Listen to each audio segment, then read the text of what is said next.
नमस्कार, मानस मिश्रा वाली news India में आप सभी का बहुत बहुत स्वागत करता हूं। ईडब्ल्यूएस का आरक्षण मोदी सरकार ने 10% दिया था। कईयों के पेट में दर्द हुआ। राहुल गांधी जैसे लोग, बड़े बड़े कांग्रेसी, बड़े बड़े पार्टी के बड़े बड़े जो दल के लोग हैं, वो ऐसा लग रहा था ये 10% उनके हलक से निकाला जा रहा है। लेकिन अब की बार जो मैं आंकड़े आपके सामने लेकर आ रहा हूं, ये आंकड़े आरक्षण पर सामान्य वर्ग का वो कच्चा चिट्ठा है जो आज आपको सोचने पर मजबूर करेगा। आप किसी भी वर्ग से आते हैं, ये आंकड़े हमें और आपको अचंभित करेंगे। और आज का समाज, आज का हिंदुस्तान जब आजादी के 75 साल क्रॉस कर चुके हैं, उसके बावजूद भी हम किस हिंदुस्तान को, हम जो सपना हमने शायद सजोया था आजादी के समय पर, क्या वो सपना आज साकार हो पाया है? इस सवाल का जवाब ये वीडियो जरूर देगी। और आरक्षण पर जो लोग अब तक राजनीतिक रोटी सेकते हैं, उनके लिए भी करारा तमाचा है वीडियो। चलिए लिए चलते हैं पूरी खबर की तरफ। और ध्यान रखिएगा, हमारे देश में नाम है संविधान, यानी सबके लिए समान विधान। तो क्या संविधान में यही पॉइंट था, दिया गया था, जिसको हम लेकर चल रहे हैं? चलिए बिना आपका वक्त गवाए लिए चलते हैं उन आंकड़ों की तरफ, और आपकी राय प्रतिक्रिया जरूर चाहेंगे इस पूरे मैटर पर। शुरुआत हम करेंगे, हमारी एक अवधारणा है, जो हमारा संविधान बना, तो संविधान बना और 1975 का भारत, 1975 की दुनिया क्या, माफ कीजिएगा, 1947 का भारत, 1947 की दुनिया क्या थी, ये सभी जानते हैं। 1947 का जो भारत था और 2025-26 का जो भारत है आज, और तब में क्या कंपेयर करना सही है? तब के कानून अब में लागू करना क्या सही है? और हम उसी कानून को अब भी लागू कर रहे हैं और कह रहे हैं कि अभी भी हमारे देश में सामान्य वर्ग जो है वो डोमिनेटिंग है, और पिछड़े वर्ग अति पिछड़े वर्ग के साथ वहां असामान्य काम कर रहा है। लेकिन अब दिखाते हैं आपको असली चीज, जहां पर सामान्य वर्ग की स्थिति क्या है, आपके सामने दिखा रहे हैं। ये देखिए, देश भर में बेरोजगारी के एक आंकड़े में आपको प्रस्तुत कर रहा हूं। ये बेरोजगारी के आंकड़े 2023-24 के हैं, जहां पर देखिए आपके सामने 3.3% से लेकर के 3.8%। देश में एवरेज बेरोजगारी जो है 3.2% की है, और सामान्य वर्ग की इसमें 3.8% है। मैं इसको टेबल में दिखाता हूं, दूसरे टेबल में आपको बहुत अच्छे से समझ में आएगा। देखिए आप, ये देखिए, ये है unemployment rate by social group 2023-24 पूरे भारत का है। देखिए, सोशल ग्रुप मतलब scheduled caste, scheduled tribe, other, backward caste, general और ऑल ओवरऑल। तो देखिए, शेड्यूल्ड कास्ट में जो बेरोजगारी दर है वो 3.3% 2023-24 का है। शेड्यूल्ड ट्राइब में, एसटी में वो 1.9% का है। अदर बैकवर्ड क्लास में है कितना, 3.1% का है। जनरल में है 3.8% और ओवरऑल 3.2% का। मतलब इसमें जिसका बेरोजगारी दर ज्यादा है उनकी स्थिति बदतर है, मतलब उनकी स्थिति खराब है। अब यहां देखिए, जनरल का बेरोजगारी दर, अनएम्प्लॉयमेंट रेट क्या है, 3.8%, और शेड्यूल कास्ट का बेरोजगारी दर क्या, 3.3%। शेड्यूल ट्राइबल 1.9% और अदर में कितना है, 3.1%। यानी कि बेरोजगारी की दर देश भर में सबसे ज्यादा जो स्थिति खराब है वो सामान्य वर्ग के लोगों की है, जिनको नौकरियां जिनके पास नहीं है, उनकी स्थिति शेड्यूल कास्ट और शेड्यूल ट्राइबल और ओबीसी से भी बदतर है जनरल कैटेगरी की। ये डेटा बता रहे हैं हमारे देश के राजनीतिक दल। आंख कान खोलकर सुनिए, मोदी सरकार 10% रिजर्वेशन लाई तो उसको क्रेडिट देना बनता है। सरकार ने सोचा सवर्णों के लिए और 10% का आरक्षण दिया।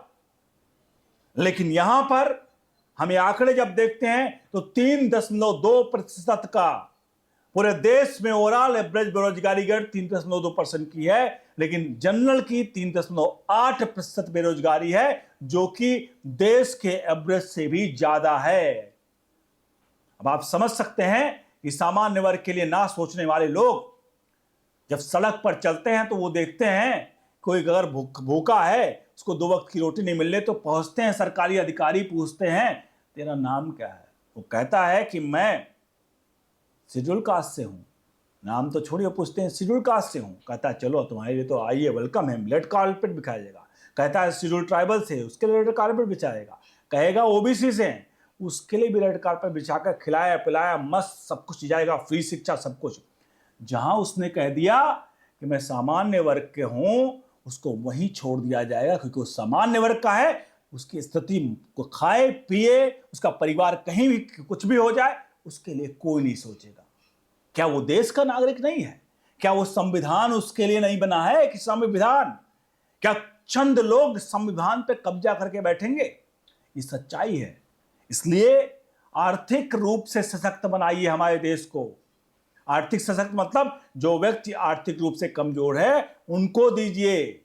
जाति आधारित इस तरह का पीपीड़ी बजाना मुझे लगता है आज के भारत की सबसे बड़ी कमी है, और ये विकसित भारत में सबसे बड़ा रोड़ा है। कितना भी कोई गुणगान कर ले, लेकिन हमारे देश में विकसित भारत तभी बन सकता है जब आर्थिक रूप से समानता सबके लिए हो। और सबसे प्रमुख बात, आप न नौकरियों में आरक्षण दीजिए, आरक्षण नहीं देना, आपको फ्री कर दीजिए। आप सब कुछ फ्री कर दीजिए, रहना खाना एयर ट्रेवल हवाई जहाज फ्री कर दीजिए उनके लिए, लेकिन नौकरी मत दीजिए, शिक्षा मत दीजिए फ्री, मतलब शिक्षा में परसेंटेज मत दीजिए फ्री में कि 40% वाला, वो उनकी आप कमर तोड़ रहे हो, क्योंकि उनको आदत पड़ गई है 40% ही लाने की, 90% पे वो कभी फाइट नहीं करेंगे। उनके लिए भी आप बड़ा ही नुकसान कर रहे हो। अब और आंकड़े दिखाते हैं, क्योंकि अभी आंकड़े इतने नहीं है, आंकड़े और देखिए आपके सामने आ रहे हैं। एक आंकड़े यहां पर हैं, ये भी आपके आर्थिक स्वरूप से हैं। देखिए क्या, सामाजिक समूह लाभार्थी छात्रों का प्रतिशत, कुल अमाउंट इन परसेंटेज और औसत लोन प्रति छात्र, यानी कि उच्च वर्ग में, मतलब जो अभी एजुकेशन लोन लिए जाते हैं, कितने प्रतिशत किस वर्ग के लोग लेते हैं। देखिए जनरल कैटेगरी की 67% छात्र लोन लेकर पढ़ते हैं। ध्यान रखिएगा, 67% जो स्टूडेंट्स हैं वो लोन लेकर पढ़ते हैं। उनका कुल जो अमाउंट 70% तक का होता है, और 3.54 लाख प्रति छात्र जो है वो लोन लेते हैं। अदर बैकवर्ड पास्ट 23% है लोन लेने का। इसके अलावा शेड्यूल कास्ट का महज 7% लोन लेते हैं, और शेड्यूल ट्राइबल में 3%। अब इस आंकड़े का मतलब आप समझते हैं? इन आंकड़ों का मतलब यह है कि जनरल कैटेगरी में लोन लेते हैं क्योंकि उनके पास पैसा नहीं है।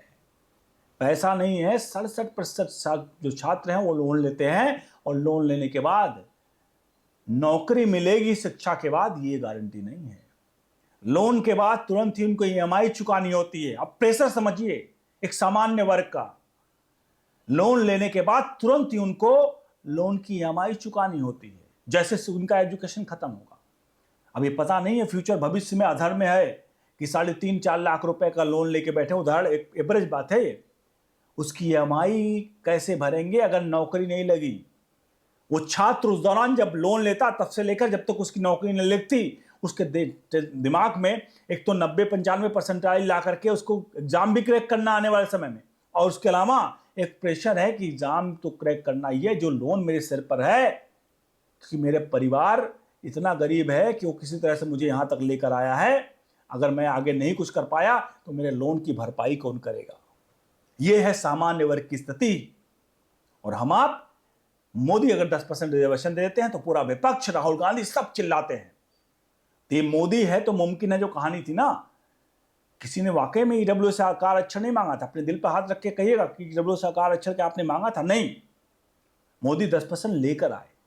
इसलिए अगर कोई कुछ काम करता है तो उसकी आपको देनी पड़ेगी क्रेडिट, और आप अगर क्रेडिट नहीं देना चाहते हो तो सच्चाई से दूर भागते रहो, और आप ये कहते रहो उसने ये नहीं किया, उसने ये नहीं किया, उसने ये नहीं किया।